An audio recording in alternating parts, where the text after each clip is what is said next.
Sound is a pressure wave. Yes. Now why we take the sound is a pressure wave. Now two conditions we have done here beta. The first of all, the C for compression and R for rarefaction. Now that time, looking the diagram here, there are the two diagrams at a time you have drawn here on the board. Okay. Now first of all, the particle of air gathered close to pack here, and another thing, the particle of the air, otherwise the particle of sound apart from each other. There are the two conditions.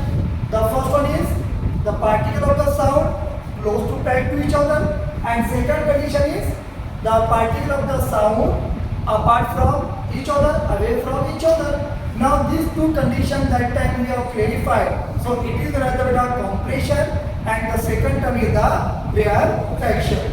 Now C for compression. At that time you see the sound wave, the sound particle. That time we have produced the sound using the vibration. That time you see the sound wave going to in high pressure. So with a high pressure indicated by the C, and it is also known as the particle gather close to pack to each other. It is known as the compression.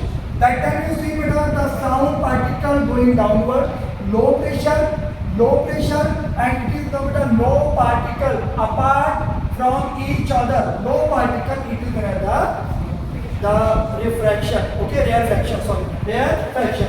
Now there are the two conditions. See the high level compression, high level compression, high level compression. The low level, low pressure, rarefaction, low pressure, rarefaction, low. So low means indicate the rarefaction. The particle gathered to, now see here this is the gathered to particle. It is the compression. There are the two conditions. You understanding it well? I hope.